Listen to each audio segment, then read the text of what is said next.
right, many thanks, Ibrahim Bello Gunda, for that background report. Now, to begin our conversation on the World Engineering Day, Innovation and Digitalization, let me welcome here in the studio Engineer Kashim Ali, MNI, former President, Nigerian Society of Engineers. Thank you very much for coming on Good Morning, Nigeria. Thank you very much. Good morning, Nigeria. All right, we have also been joined for this conversation by Engineer Tasiu Saad Gidari Wudil, MNI, former President of the Nigerian Society of Engineers. We appreciate your time. Thank you for having me. Also, we also have in the studio with us Engineer Nina Igwegbe, who is the President Association of Women Engineers of Nigeria. Madam, it's good to have you join us. Thank you. Good morning, Nigeria. All right. So let's kick-start our conversation this morning. Victor, you want to start off? All right. When we say smart engineering, Engineer Kashim Ali, what does it mean in practical terms? Of course, for Nigeria and for Nigerians. Okay, simplicity is a situation where we decide to integrate engineering and even the arts and other sciences. You know, previously they have had silos. When you see engineering being taught, people knew engineering only mechanical, civil, and electrical mainly. But over the years, we have had many others evolve out of them. And we have found that in engineering, sustainability is key. So for there to be sustainability, everybody has to be involved. Sometimes you need the journalist, you need the artist, fine artist, you need people. So to bring all together, that is, so for instance, you are designing a scheme, a building. It's important, for instance, to know of what should really be put. Who are the people coming there? What are their expectations? For instance, if people are coming to dance in that place, what are the things that appeal to those who dance? You see, apart from the making it structurally strong enough to hold them, there must be also something that depicts their kind of trade, the kind of things they want to do there. And then you also want to do, you know, hospitals. There are some sensitivities that have arisen over the years. For instance, now, when you talk about isolation wards, for instance, you're not thinking about just keeping people in a way that makes them look like prisoners. I want to put them in a way that makes them feel like they are just patients, no matter the level of their deterioration in terms of sickness. So you are not making people feel isolated and kept away. So the engineers begin to look, we belong to this world. We make the world move around. Because as it is said, after God is the engineers. So if God can make life comfortable for everybody, so we should also emulate God by making life comfortable for everybody that we encounter. Because engineering is about serving the humanity, using natural resources to create a livable environment. So that is where smart comes in. You bring in everybody who has a stake in any design or implementation of any design you do. Everybody who has a stake has to be involved. That makes it smart. If I have to do my own alone and wait, then there's no integration. And I like the fact that you say everybody has to come on board. You even talked about, and I'm imagining in my head, do we have journalism, engineering, or media? But is Nigeria at that level yet, where, you know, we can say we are truly integrating digitalization into our infrastructure development? In terms of knowledge, we are there. But in terms of application, we are still a bit far away. And the reasons are simple. You know, there has to be direct, you know, for instance, if I want to go into a place, I have to know what I want there, be certain about it. So I'm going, if I'm traveling, for instance, I'm traveling to Dubai, it's not just about going to see pictures. I must have something I want to do. At the moment you are sure what you are going to do, then you have your route planned and have your programs well articulated.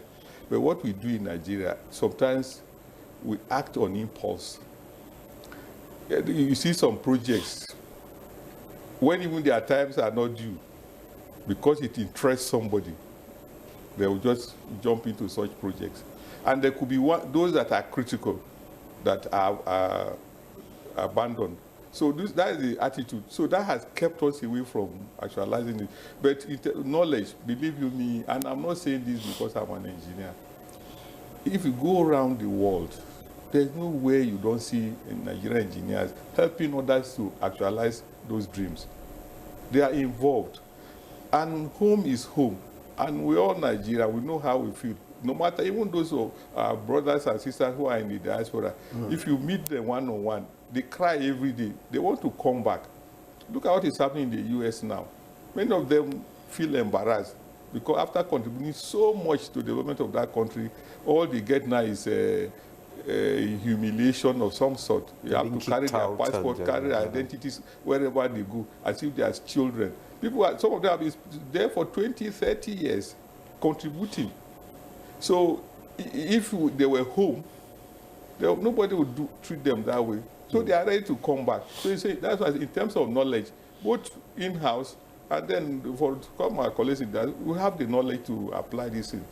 But there has to be an enabling environment. And environment is simple. Not even allow professionals to, not only engineering, because like I said, it's integrated. Allow people to practice what they know.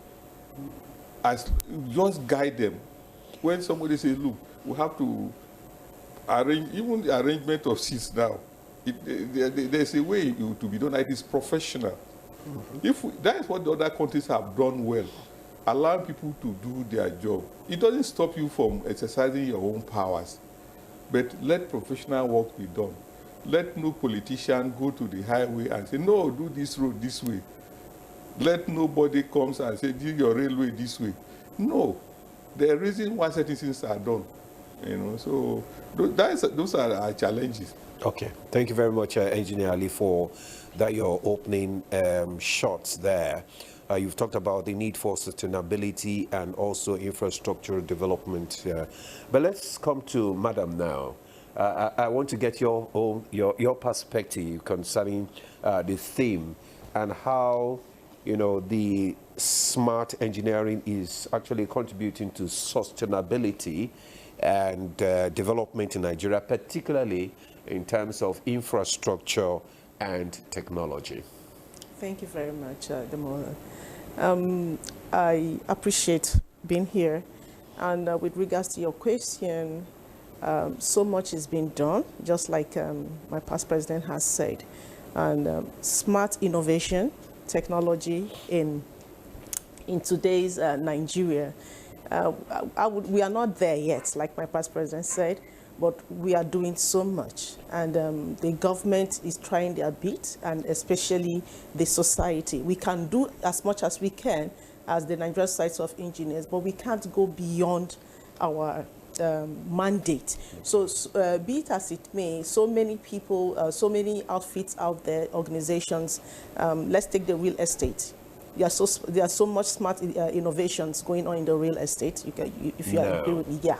So, and even here that we are, you can see it's not what you used to have 5 years ago, 10 years ago. So much is being done in this regard. So in terms of sustainability, we need to come up with policies. Political will should be there. It's not just dishing out money because today somebody has said we have to do this, but how do we sustain it? And that's what sustainability in infrastructure is all about. And in terms of innovation, I just want to chip this in. We as engineers, we are trying our best, okay? But in the institutions, it's so much of paperwork, projects on the shelves. We are not translating, and that is what we are trying to do. The president is trying to reset, being his mantra for the 2 years is going to be as the president of Nigerian Society of Engineers. So there's so much integration in technology, innovation, smart innovation, as it were. Okay. So if we come together as a body, like we are doing now, and so we'll be able to get there. So in smart innovation, the visibility is there.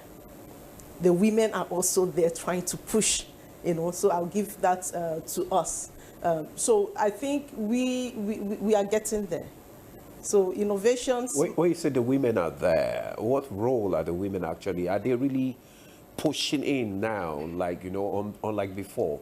Yeah, so are they really, We have been there, we are pushing, and we are still pushing. Okay, but we are not competing. With the men? We are not competing with the men. In fact, the men complement us. Or you compliment the men? No, they complement, they support us. Okay. They support us in all that we do. Okay. So we are out there at the table and still bringing the best we can, to let them know that this can be done if we come together. You see things from our own perspective in terms of design, because you may want to design this a building and you do not have our interest at the end of the day. What you have done will not meet the interests of the women, and the purpose of you having such a design or infrastructure will not be gainful anymore. It will not be sustainable. So it's good that every stakeholder comes to the table, bring their own idea before any particular design is being approved, just like the past president said. So most of the time now, you get the input of the women engineer in most of this infrastructural development now. Yeah, that's what is happening now, even in architecture. In architecture, in the quantity surveying, the women, they all come together. We have what we call women in the built environment. So that is also helping in the engineering sector. All right, Engineer Tasiu Gidari-Odile, from where you stand, where is Nigeria currently in terms of digital engineering adoption? Thank you. In terms of digital, well, I will say we have not done much. We are trying to do more. As I'm talking to you now, we are transmitting digitally from NTE. We have moved ahead. Well, in fact, digitalization is better felt than seen. Because virtually what we're doing in digitalization is just to take a quantity that is continuous and make it into pulses. Why? Because you reduce interaction of noise, interaction of disturbance on it, so that it will perform the function it is made to do. So almost everything is being digitalized. In the fields of engineering, most of the engineering we see are the physical ones. Civil engineering, building roads, building skyscrapers, all those ones. Then you start asking, how does digitalization come into them? Digitalization come into that one in the design and optimization of the resources. You bring in green engineering. You bring in best ways to use those resources, and even the edifice that you have produced, how is it going to be used? So that is where digitalization and green engineering comes in. So the theme of this year's World Engineering Day is based around these themes. So we feel in Nigeria, yes, we are grappling with the normal engineering work to be done. Even the curriculum in the universities is struggling to make sure that we follow the standards that have been established some years ago by other jurisdictions. Yet, gradually, it is very easy to move in with digitalization because you have the system already, then you have to do to combat it. So in terms of this, the paperwork, in theory, in training, we are all aware of this. That is why you see Nigerians all over the world, they are excellent in their fields. Today, if you talk about optimization in the world, Nigerian engineers' names, just Google it. You will see names like Ehiaku, you can see names like Odili, all of them, they are there. So we are contributing. As our past president here said, that some of these things need enabling environment. And that's what we need. But what about the basics? I mean, we can talk on and on about how you're contributing. We can talk about, you know, the movement from point A to point B. But basics like how engineering can address water scarcity, for instance, can address, you know, flood management, for instance, that will mean something to Nigerians. Yes, we have that one. That one is there. As we said, you need the enabling environment. The fact that you have the knowledge, you may not have the resources. You may not have the resources. Somebody else is having the resources. And our own is to advise. The Nigerian Society of Engineers has been doing that. And just recently, just 2 days ago, or was it yesterday, federal government inaugurated a committee under the leadership of the president of the Nigerian Society of Engineers on revamping faculties of engineering in some selected universities. Federal government believes in us. Now that they say, okay, Nigerian engineers come and lead this and make sure that these resources are being used in training. So we want something replicated in power supply. Can you challenge us? What we lack is being challenged officially. If we are challenged, I remember we were challenged on the second Niger bridge. We were the ones challenging government, challenge us. And yet we have not seen anybody coming to challenge us. Nigerian engineers come and design this thing. Can you build it? Okay, we don't have the money. You have the resources. We will do it. So for me, and for most of us as engineers, we are ready to serve. And the challenge is there. As past president said, I told you, in fact, today, we have a branch of the Nigerian Society of Engineers in the UK, 3 of them. One in London, one in Manchester, one in Glasgow. We have at the eastern province of Saudi Arabia, Nigerian engineers.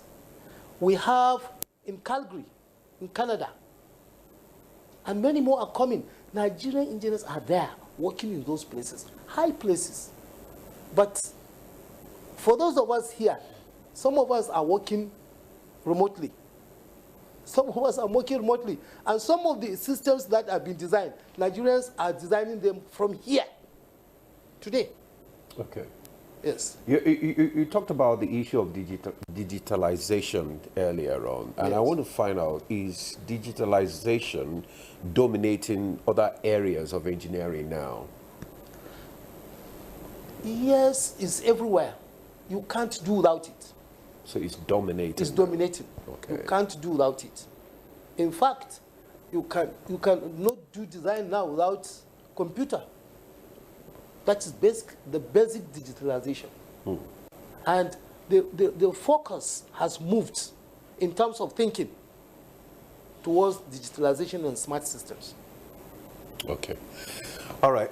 Engineer Ali, well, we're still talking about, you know, this issue of the smart engineering.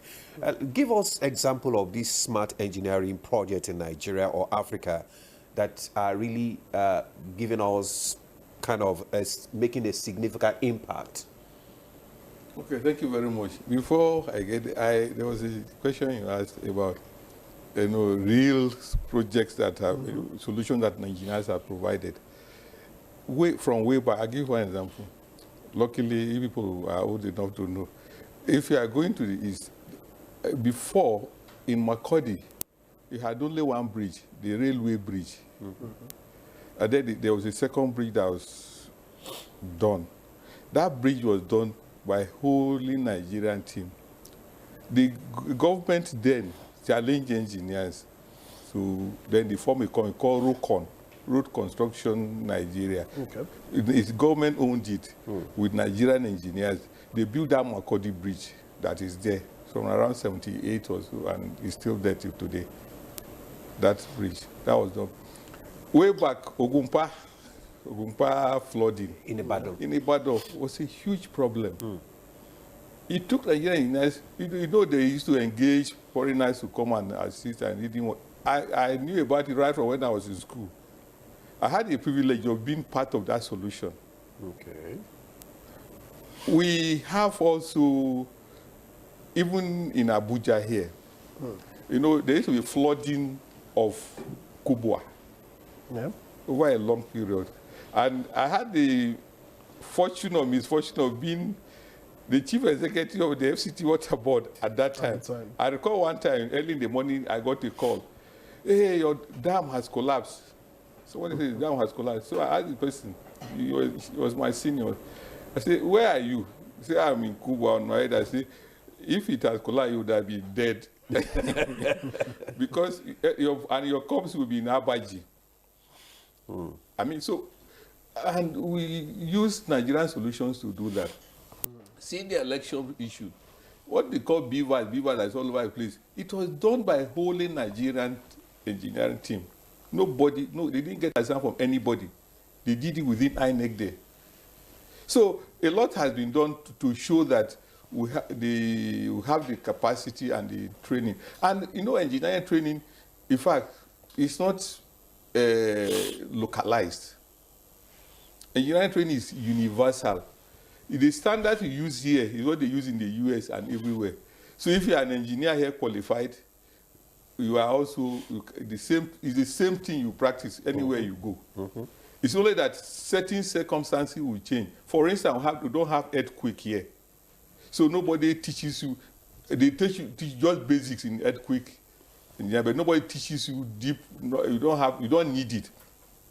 But if you are going to earthquake-prone areas to study, they'll teach you. So this is how it is. So you try to manipulate your own structure to suit some particular environmental problem. Because, for instance, the kind of even in our water supply, the kind of contaminants we have in water in Africa and in Nigeria is different from what they have abroad. But that one is mainly chemical pollution. So you need solvents. Here we have fecal contamination. We have so we need to also look at the solution that will take out the E. coli and everything out of our water. So you do that's the only those are the only difference. So now, having said that, you see, because of the globalization issue, that's why Nigerians are excelling, and the Nigerian spirit is that whatever they want to do, usually, you know, coming from a poor background, you're always hungry for every, you know, if even we're not only hungry, we are rugged. Yeah, you are even hungry for knowledge. No, when you're hungry, you're hungry for knowledge and the skills to excel, because you know that this person can wake up one day and say, I don't want you again. So for the short period they are there, you want to maximize. So in terms of acquiring sufficient skills, that's why even when you go to school, you see children who are not doing well in Nigeria, when they go abroad, because your father will tell you, you know, the money I have, after, if this is all the money I have, it's only enough for you to go through. If you don't pass, sorry, you are finished.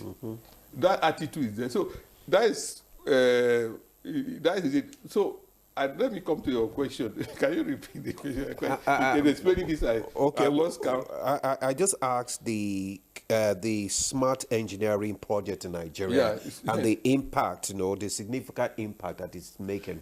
The smart engineering projects in Nigeria are mainly in the private sector. Okay. You know, especially at a time in this country, the private sector was allowed to excel, to do things, and you see all kinds of structures that are coming, especially in Lagos. Most of the buildings you see in Lagos are smart buildings. Okay. And most of them, I know some of them, but since they are private, I don't want to mention it so that I don't say. But in the area of buildings, we have a lot of smart buildings. There are also some traffic infrastructure, traffic engineering infrastructure in Nigeria, so that are also smart. They are beginning to, in high, and again, I'll use Lagos as an example. There are some areas where, you know, the traffic management has advanced. It has advanced. So those are portions of smart engineering projects that we have. But in other countries, like in Ethiopia, what they do, Ethiopia, the OAU, AU Secretariat, we recall one time, there was a time there was an AU conference, and the leaders were asked to speak for only a certain number of minutes. And some of them usually have the tendency to extend. But they program their speakers so that when you start speaking, once it's time, it automatically cut you off. So that is also application of smart engineering. You integrate. You come into some houses now. There's a lot of security features that you don't do. Somebody is not even in the house. He grants you access, and when you are in the house, he is monitoring everything you are doing from remote location. And so you are warned not to go to certain places because there are even physical obstructions now in some private residence, private properties, that if you really want to exceed your limit, something will stop you. You can have a barrier, yes, something will stop you from moving. So those are typical common smart engineering But projects. what we are asking for is a situation where we can take advantage of our natural endowments. For instance, we have different geographical zones with different cultures, different weather patterns, climate, and everything. We are going through climate change effects. And the impact varies from one side to the other. For instance, it's been raining in the southern part of the country. It's yet to rain In the north. We cannot begin to do a study, the impact of no rainfall in the north, and say, okay, to what extent can we stand it? So we can design scheme. There's cloud seeding. All those things, we may not even get to that, but we can design our own scheme to see how we can move water from one location to the other in such a way that instead of wasting it, it could be useful. That is what nations do. They give, sometimes they may not, what you engage in may not necessarily be profitable immediately, but on the long run. For instance, if we have a study and we have arid or semi-arid regions in Nigeria that they have low rainfall and their soil is highly productive, we have to do a balance. So why don't we take water to those highly productive areas that the only challenge they have is water? Why can't we do so many things? I can realize so many things we can do. Even so, knowledge acquisition, the classroom environment. We have seen a change in the pattern. When we're growing up, we're quite obedient to our parents. Your father was God on earth. Sometimes your father could be wrong. I say, stop, you stop, move. But these children today, they don't stop anywhere because sometimes when they even engage you, they ask you questions, and they are legitimate questions. This is their own time. Before, if your dad said this television is not black, that is white, you don't challenge it. But today we tell your own son, he will even tell you that the color I see, that black is not even the real color. He will give you an analysis of it in a way that, somebody who is really a child, the knowledge has grown. So let's allow them to espouse themselves by making even smart schools. What do I mean by that? Smart school, you have a hub where you put all kinds of gadgets. Allow them, just watch them as they go in there and play in your own. For you, it's play. For them, it's serious business. And from there, a lot of things come out. We were part of the world order at a point where some countries said they wanted to grow. The so-called Asia Tigers. So that is when they created institutions like what we have in Nigeria, Naseni. We created Naseni at the time. Malaysia, Indonesia, China, Korea, Thailand created their own, and they used it to propel. It was along that line of smart engineering. Children are dumped in halls, play with this, and they create things out of them. They send their adults to go around all over the world to go and study, and then come back. So where did we get it wrong? We created. How did we manage our own? Our own, we started, Gordian was the Minister of Science and Technology when this thing was created. He was promoted from being minister to executive vice chairman of Naseni to show the significance of Naseni. And all the science and technology ministers were members of the council with the Nigerian Society of Engineers, which was the initiator, and Council of Revolution Engineering also. And the president was the chairman, just like you have in other countries, where all their prime ministers were the chairman of the court of quick decision taking. And they're supposed to be allocated 1% of the all accruals from the federation, so that they can do research and produce prototypes. Even Brazil used it. They are doing the airplanes they do in Brazil. Everything they do there. Brazil, as we see them in terms of fun, isn't it? Mm-hmm. People think you go to Brazil, so whether football or fun. But the level of technology development in Brazil is high. We got it wrong. We stopped funding Naseni. We put eggheads there. We stopped funding them. It took a lot of struggle by the Nigerian Society of Engineers to get this funding. The moment they brought funding, they put somebody who is not an engineer as the head. Because it became a cash cow. It became a cash cow. So is that how we're going to develop? It's not only in that area. Honestly, it's not good to be lamenting. Engineers don't lament. We believe in dealing with issues. But where are we? Where are we? Now, engineering of all areas, of all spheres, engineering has advanced. We're in the age of AI. How prepared are Nigerian engineers? There is automation. You're talking automation, you're talking Industry 4.0. Yeah. How prepared are Nigerian engineers? Because if we are not prepared for that level, then we probably have been left behind. In terms of, like I told you, in terms of knowledge, we are there. We have trained ourselves to the point that we can deliver. Industry 4.0, there are many Nigerians involved. I'm even involved. I was invited from here to Pakistan as a guest speaker. Something that cannot even happen in my own country.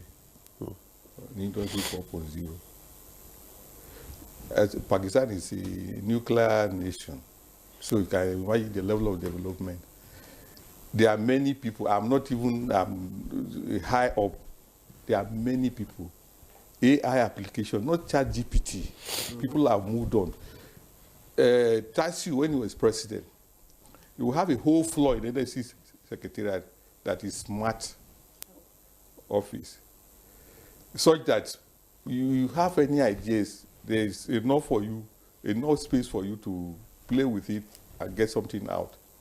Even government is invited to come and have also get involved. Because, you see, the thing with engineering and technology, the idea is how you get to solutions are not always by, you don't like putting your legs in water to read, and sometimes it's about you lying down and dreaming and getting up at odd hour to begin to say, okay, this, how does it work? You come and analyze it and maybe get a solution. Share it with others, and they say, oh, it makes sense, let's push it. You push it to a place where there are many things. You see, we are not restricted. I mean, Nigerians, we are not restricted. We are like other human beings. Not that the same way Nigerians generally are not restricted. Look, if they bring in people from CNN to come and work in NTA, they'll fail. Why? Because you don't have facilities to make them work. It's because of your own creativity in Nigeria that you are able to deliver quality service on the screens. Have you gone to any, I'm sure you have gone to training on some of this. Go to that place and how their equipments are. I've had the privilege of seeing some of them. You see, so we have, even, there's no thing we don't manage in Nigeria. That's but true. the painful thing is, why do we manage the critical things? We manage people's health. You go to a hospital, even snake bites kill somebody in Abuja. It doesn't make sense. Even when in the village, they have medicine for snake bite. So we play with these things that are critical for our development. It's not about, and you see, there's money in the world. That's what we're always told, and I believe. Because I always ask when I travel and I see this country, they're involving in projects. They have created ways of funding projects. All these roads we are doing, you don't need to put them on the budget. If you are doing it right, you don't put them on the budget. Nobody does that. Nobody does that. We don't have the money to do it. So do we have the right policies framework, to help, in the development of smart engineering? Let me throw the question to you, madam. Well, the right policy framework in the development of smart engineering is still work in progress. We have, but you will say that we have reached there at the moment, so it's still work in progress. Just to digress a little, based on what the past president was saying, if you go between Onitsha and Ihiala, you see we have that area is prone to gully erosion. Okay. We have Nigerian competent consultants and contractors that can manage such effect, so to say, but there the political will is not there. We're talking about the government being involved. The government cannot do it alone. We need the private sector. It's going to be a private sector government arrangement, the PPP. So he also mentioned that the private sector so far has done so noble, but we need more of the private sector, and the private sector needs what we are talking about, which is the policy framework. If the policy framework is right, then we will get it right. Okay? Then talking about digitalization, what past President Tassu mentioned, past President Kashim Ali also mentioned it. In health, he just mentioned now that the snake bite, is so sad. Digitalization is also in health, in agriculture, where you have virtual fencing. You can leave your cattle in the field. You are not there, you don't see the fence. But once these animals get close to the marked out fence, there is that simulation that tells them you can't go beyond here. And that way you are able to monitor your ranch or whatever you have in the farm from your house. You can water your farm from your house. So all those things are already in place. But they are so we can use, the smart engineering can be used to resolve this issue of cattle headers, clashes and all that? To a large extent, To yes. a large extent. Okay, go ahead. So we can use that, and the drone technology is already here, and they are already in Abuja. So, and government, I believe, they are doing something with such companies. But what we are saying is that we need to do more. Give us that enabling environment. All these things, if you see, they are working on, they are internet-based, most of them, because you have the coding and everything on it. Then you need power. You need power. Our young engineers are up there. They are very, very smart, but they need that enabling environment. Now we're talking about drone technology. There are some places you go in Abuja, you see young boys using their drone. They are being caught, especially at night. I've seen some of them, But that policy to guide them on where and how to use this thing is still work in progress. And we are expecting that the government will do something as soon as possible for these young ones to be able to express themselves and use this technology to do so much, positive stuff for Nigerians, basically. Now, let's talk gender a bit. Let's assume that the men are not moving. Are there conditions holding back women from, stepping up to deal with the challenges? Because engineering creates solutions. Yes. I mean, all of you have said that. Engineering creates solutions. And so if we keep saying government this and government that, I'm not sure we are creating solutions. Some of us are in private sector. So from that angle, what has engineering done in Nigeria to solve problems? When such that government is not the one challenging you now, but you are challenging government. Okay, with that regards, you're talking about the female folks. And, well, we start with the female, but generally. Okay, let me just, the one that just happened recently, the Nigerian Society of Engineers, we're talking about voting. Voting, the process of voting is engineering based. And it's not casting, I mean, it's not rocket science. It's something we all know. The engineers, a young engineer, they know what to do. But we have escalated this as if it's something that is so strange to us. We've been doing voting. Give the right to Nigerian Society of Engineers and we'll give you the best without missing words. Now, that's coming to the fact that what are we doing? That culminated to the point that our society was able to bring out a position paper on what should be done. Past President Kashim Ali is here. He can confirm to that. Immediately we saw that on television. The president called his committee and everything, and we had a position paper that this is the right thing to be done. The first time we had online voting was during the time of Engineer Shehu. It was online. You could see everything, and there was no rancor. Everybody agreed and accepted the result as it is. So that is engineering. So if we are really out to take what we are bringing to the table to be the right thing, then we should have confidence in the Nigerian engineers. If we don't have confidence in the Nigerian engineers, then we have already killed the idea even before we get the results. Are there barriers holding women back? No, yes. I like the way you sound, so I want to see women push. Are there barriers holding women back? There are, but some of them are being addressed, I must say. So we are already out there. So I would say we are just like about 80% there. So you start seeing so much. And individually, a lot of women are doing so much, individually. Okay. We have women in the private, in the financial industry. We have in the health. We have in agri, anywhere, but they are all have women in engineers. engineering. You have your association too. No, I'm talking about engineers in these fields, in these sectors. And they are doing so much. And you have the backing of the men. We have the backing of the men. And I must say that during the inauguration of the president of Women Engineers, which is me, on the 7th of February, my president, Engineer Ali Masir Rabiu FNSC, he was there, and his speech, somehow, he spoke. And I could see it aligned with the mandates that we have. He said he's going to support the women engineers. So I don't think he's going to relent on that. So congratulations on your election. Thank you very much. Okay, Engineer Tosil, let's get your perspective on the fact that is the engineering profession getting enough initiatives, from government when it comes to taking helping to promote this smart engineering that we are talking about? Well, initiatives from government, we say yes and no. Generally, engineering, we have received support from government, different governments at different stages.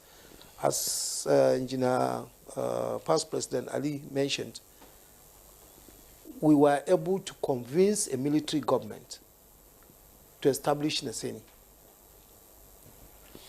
And along the way, up to now, there are some pockets of things that have been happening.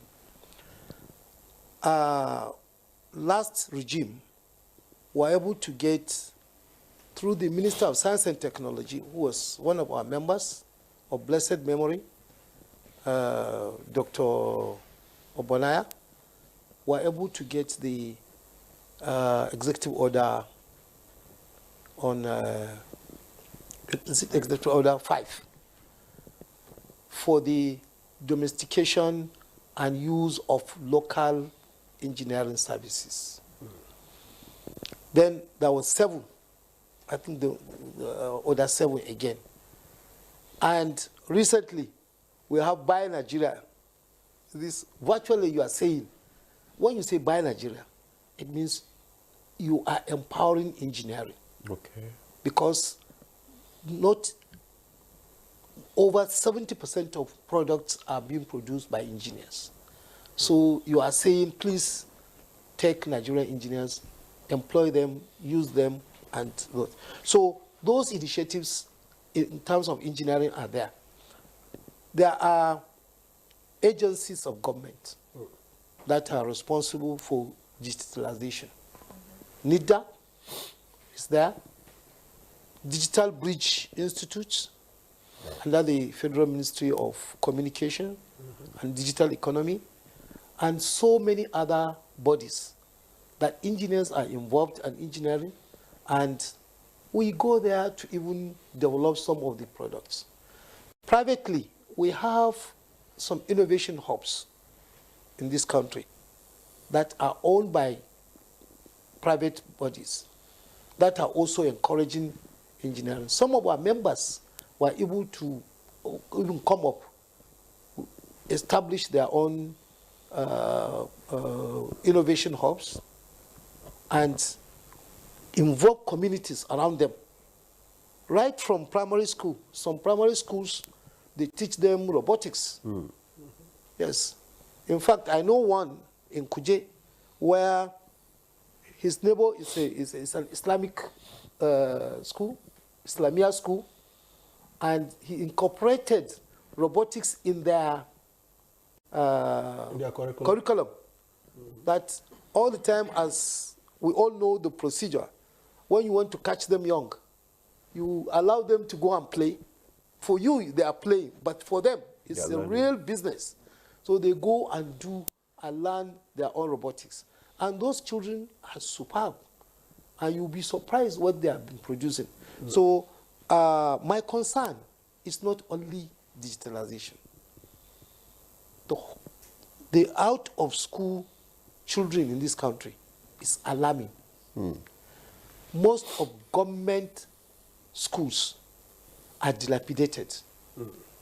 You cannot go and stand in some of those classes. Stand. There was supposed to be a reunion in my primary school. And my colleagues, I told them, okay, I will not be able to attend, but let's fix it for another day. And yet, some of them went to the school. And they came out crying. No single seat in that school. So how do we expect children to learn? How do you expect to produce medical doctors from those places? Engineers, pharmacists, whatever, journalists. How can you produce from those places? Where are the fundings? Where are the fundings? So Nigeria government and our leaders need to wake up. All right. To wake up and look at those things. All right. Let's take some messages. We have a few messages, Ademola, from Muhammad Awal Musa Famai in Kano. Good morning, Nigeria, he writes.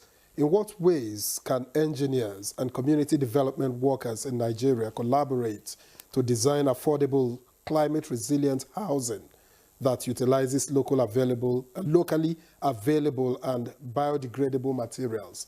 That's one.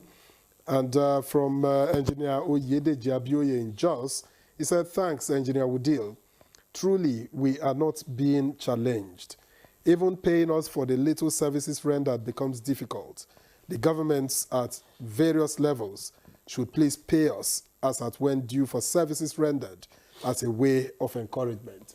Maybe Engineer Ali can respond to that. In terms of using local available materials, there's NIBRI, Nigerian Building and Road Research Institute.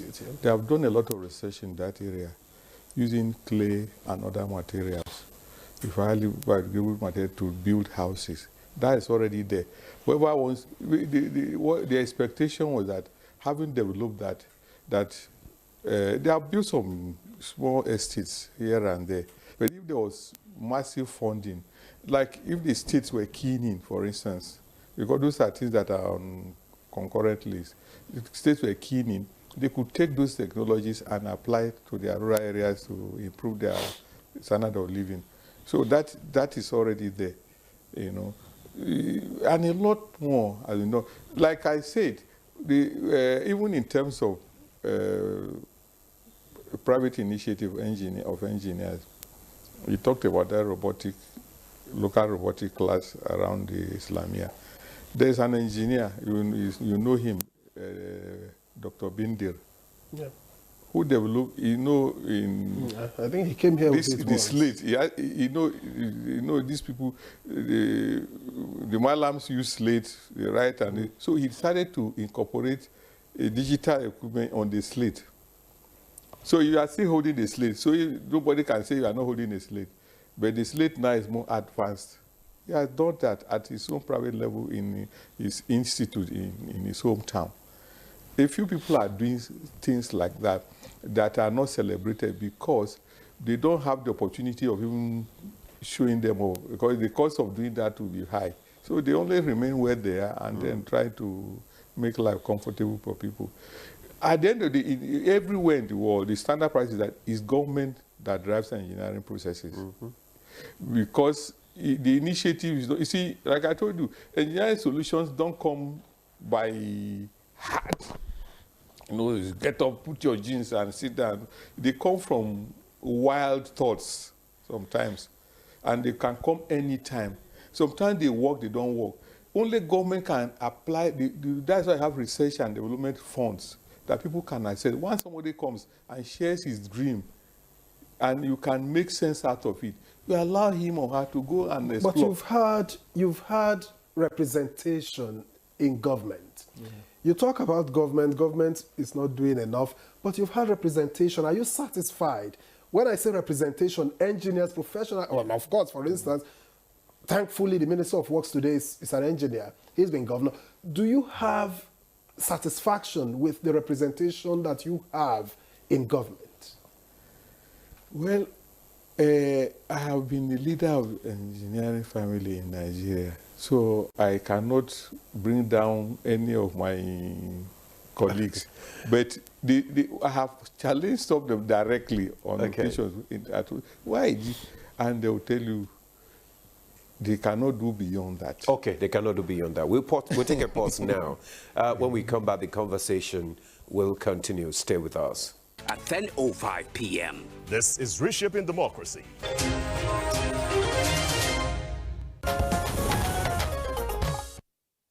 Thanks for staying with us. You're still on to Good Morning Nigeria on the network service of the NTA. And our topic is still on smart engineering, talking about digitalization and innovation. And our guests are still here. We have some questions from viewers, which I would like to read out so that our guests can respond to them. This one is from Nandam Wuya from Jos. It said, what role does artificial intelligence, AI, play in modern engineering application and solutions? Secondly, it said, how are engineers redesigning infrastructure to be more resilient to natural disasters and climate change? How is the industry encouraging more women and girls to pursue careers in STEM and engineering? Maybe Madam will respond to that. What ethical responsibilities do engineers have in ensuring their innovations do not have negative environmental consequences? Okay, do we start? Let's start from, then you can also take some of those questions. Okay, I'll take that of how do women encourage the young girls to study engineering? Okay, in that regards, we're doing so much at the grassroots because Association of Professional Women Engineers of Nigeria, APWEN, is located, we have like about 44 chapters now all over the federation, and that the idea is to reach out to the grassroots. And what we do, what we call catch them young, in terms of going to the schools to teach during the career day, teach the students, teach them and encourage them that these are the things you need to do if you have to be an engineer and to be able to solve problems, because engineers are problem solvers, and that's the way we start. But right now we are trying to push that to the colleges to make them active and inclusive in our activities. So the colleges at the university, those in the tertiary education, to go out there to do what we are doing now, So it makes them, oh, I'm an engineering student, so I want a younger person. So at that level, they can actually communicate. While the professionals do the mentorship to the colleges and as well do they catch them young activities. Beyond that, we try to do some community projects. As women, we are peculiar. And when it has to do with water, sanitation, and hygiene, if a girl child is not properly taken care of, it matters to us. We try to go to schools. We've identified, in some schools, they don't have water. And if they don't have water, it means that their toilet facilities will not be functional. And if their toilet facilities is not functional, the girl child or the female teachers will also be affected emotionally. So we are trying to see how we do such things. And in other various chapters, they are doing so much. Just recently, the Bayelsa chapter, we are able to do speed bumps, which they did last year to about 2-3 schools. Recently, they've been able to identify 2-3 schools again to put speed bumps around schools to reduce the way the vehicles ply on such roads and to make sure the ward of accidents. For education, smart tools are being encouraged, and we do what we call train the trainer for the teachers, especially for STEM subjects: science, technology, engineering, and mathematics. So it may interest you that we are trying to launch what we call the Apwen Queens competition, where at the end of the day, we'll have an Apwen Queen this year. And for the teachers, we are trying to also, with the help of the Nigerian Society of Engineers, to train the teachers in mathematics, so that a lot of people see maths teachers thinking they all know. Yeah, some of them enter education because they don't have anything, but some of them actually, we've identified, have this interest and love. The passion for mathematics. So what we can do is to train them and give them that open door. Look, we have some embassies that are willing to support us in that regard. So I think we are doing much. How do we ensure inclusive access to digital engineering tools? Inclusive access, what do you mean by that? Inclusive access, inclusive of women, all inclusive. All inclusive. Once it's there, just let us know that you are working and we'll just come and make sure that you take us in. Okay, Engineer, so you want to respond to the other questions.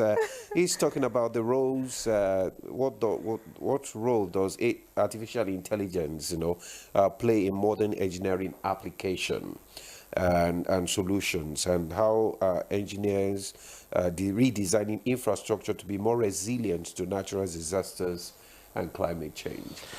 Yes, AI in engineering. One, the process of engineering starts from thinking, then down to putting down your ideas, designing, building, monitoring and evaluation, and even decommissioning some of the systems. Because some systems, after their lifespan, you need to decommission them. So all those ones are engineering. So if we are going to look at the role of AI in all those ones, it's very enormous. And AI has been produced at different stages to cater for this, especially monitoring and evaluation now. You have a lot of instrumentation that is involved in systems like in power plants, in oil and gas, in refineries. Those instrumentations, they are being modernized with AI systems that will be able to predict some failures, act on them, advise, and for monitoring systems. So they are being used. And engineers are also, while they are designing, they are incorporating some of those things. Okay. So there are ethical issues with AI, definitely. There are ethical issues. And some of them are being addressed by some laws all over the world. What are some of these issues? There are some things that AI can be used to bridge some laws. Some man-made laws. So when you are doing your own design, okay, let me give you an example.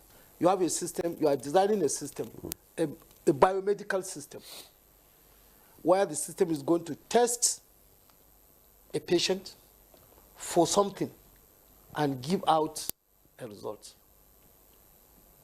If care is not taken, that system can be designed to give a wrong diagnosis. They can do it. It's just coding. By the time someone does not have the ethics to do that, then there is that issue. So those ethical things have to be incorporated. Recently, a friend of mine had his brother diagnosed, and the person used AI to give out a result, and the wrong medication was administered by the doctors. And unfortunately, or fortunately for them, they were able to detect early. And that's a big challenge now, yes. because most of the time you go to see a medical practitioner, especially the younger ones, you see them on their phone or on their tabs trying to, Google or find out from AI how they should go about it. Should that be it now? Is that the ethics now? Is that what plays out in the profession now? No, not exactly, but some of them. You see, I use AI. I use AI very well. And I can tell when the AI is telling me lies. Of course. Because you have to have something. Yes, because I have the knowledge. All I needed the AI is for fast work. And I check my answers. You cross-check. Yes, I cross-check. By the time I cross-check, I can easily fix and say, this answer is wrong. And when I go back to that AI, it will tell me, sorry, let me check again. So those ethical things have to be, and are those small printouts for the AI system, they will tell you the AI is not exact. So the systems is, well, AI, most of those things started with big data. And those big data started with what we call expert systems.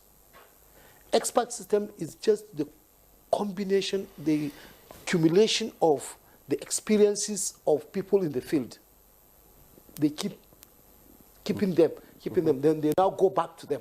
If you remember, some years ago, if you go to a medical doctor, they usually have big books. Piles of books. Books. They have books. When you tell them this, he will go and open it and start looking, and he will see, he will give you, from there, he will tell you, he will write your prescription. That is what is digitized. That is the digitalization. So they also refer to those things. But their own experience will help them to say, no, if I give this man, that's why they will keep asking you, do you react to Fancida? Do you react to this? Do you react to this? Then they eliminate and give you your own something. So likewise, in solving that problem. Please, let me chip in. The person who asked the question, whether Nigerian Society of Engineers or Nigerian engineers are involved in collaborating with non-governmental bodies to design resilient, climate-resilient bodies. The Nigerian Society of Engineers, for over 7 years now, we have come up with policy. All our branches and divisions have been mandated to produce at least one community engineering service project. Okay. We just went to one village, Orozo. Okay, Orozo. And in fact, when we were going, some of the big people we took with us started complaining that we know this place is far and we're taking them there. Fortunately, we were there and they were very happy that we have gone there. A branch here built a power supply, motorized solar-powered water supply in a primary school.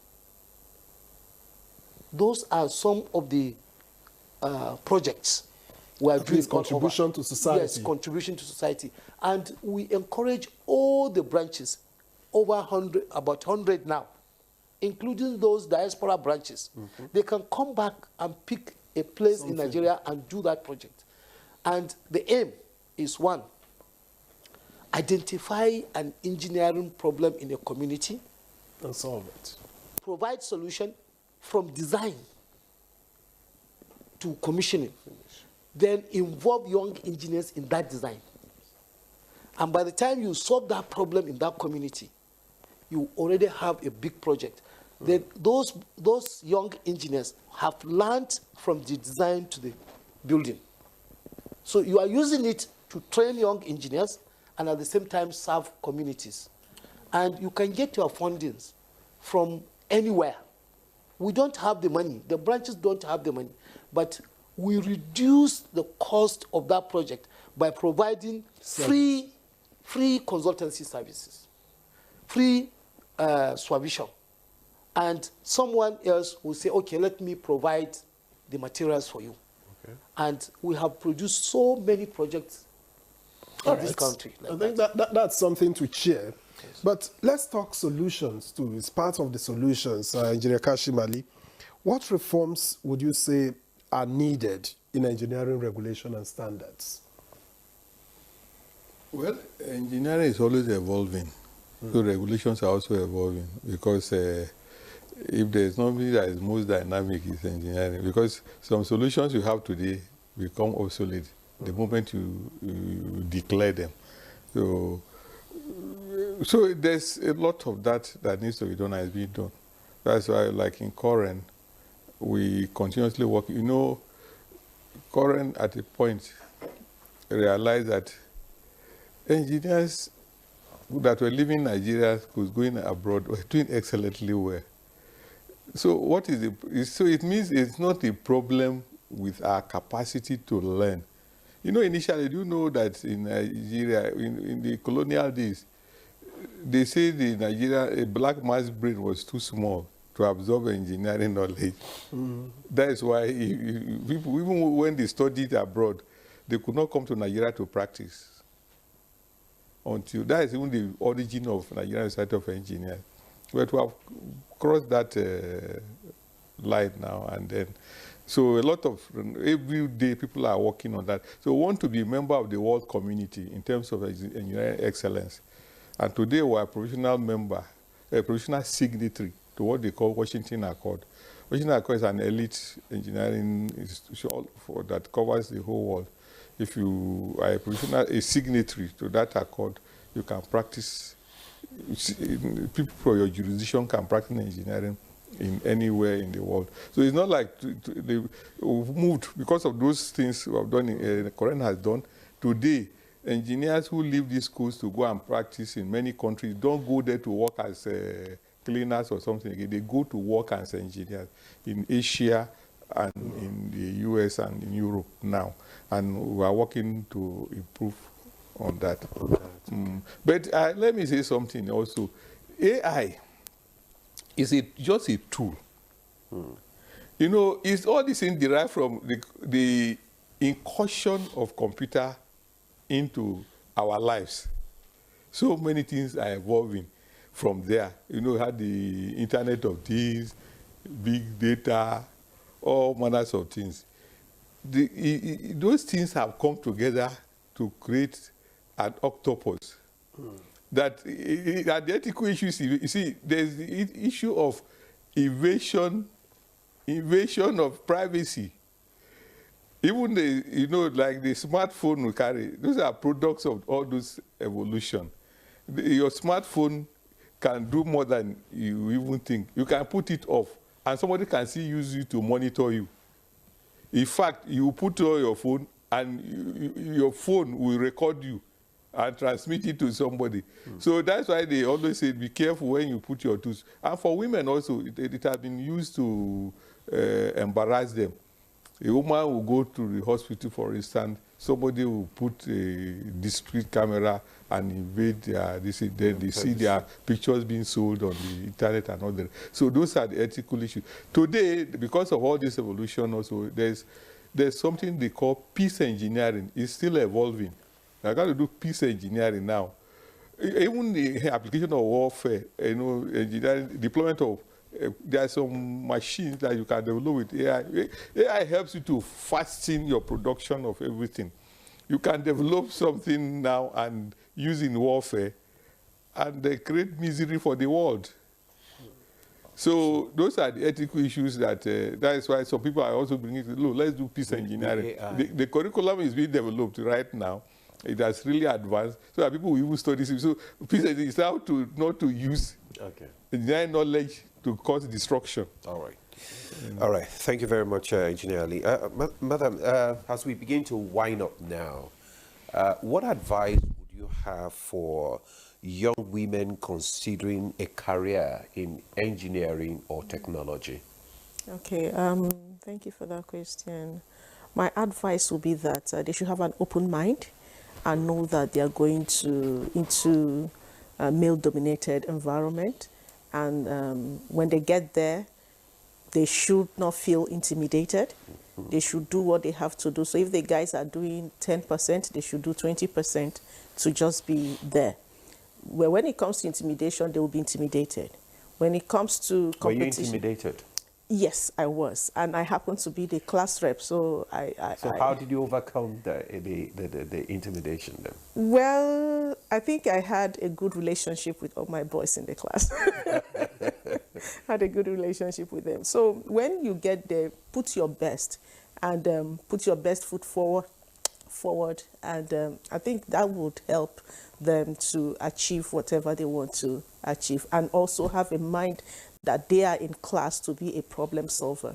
So at the end of the day, you identify a problem, you'll be able to solve it, and you are relevant in the system. All right, Engineer Tasiu, we are winding up, and this probably consider this your closing remarks. What would you encourage if you see young people who want to be engineers? What areas of engineering would you advise, as priority areas for Nigeria at this time? Well, the net is very wide now.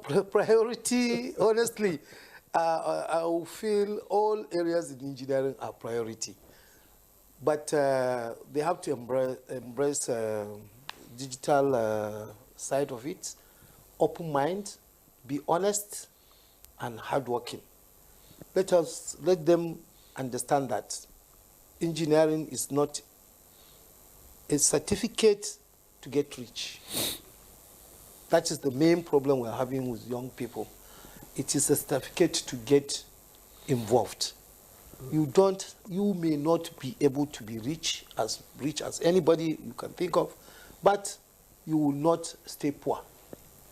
You will definitely have something to do, and if you keep your honesty and hardworking, the sky is not the limit. Let's take our last minute with Engineer Kashim. In one sentence, what must Nigeria do differently to ensure that engineering drives sustainable future? Nigerians must trust their engineers, because in the first instance, those who became engineers were about the best in class. You cannot have your best doing so badly. Trust. Nigerians must trust engineers, and Nigeria will be great by trusting Nigerian engineers. All right. I'm sure that doctors will tell you that those who do medicine are the best in class, and many other fields will challenge that. But Engineer Kashim Ali, MNI, former president, NSC, we thank you very much for coming on Good Morning Nigeria. My pleasure, Victor. Thank you very much. Let me also thank Engineer Tasiu Saad Gidari Udil, MNI as well, and former president of the NSC as well. We appreciate your time, and we have two former presidents. Yes. And maybe one that will become president and past president. Currently, she chairs the women end of it, Engineer Nenna Igwebe, President Association of Women Engineers of Nigeria. We thank you for bringing the gender balance. Thank you very much. We appreciate your time. Thank you. All right, that's Good Morning Nigeria for this midweek. We thank you for watching. Tomorrow is another date. Let's keep it. I'm Victor Azwa, and I'll see you then. And I'm Ademola Adeoye. Do have a fabulous day.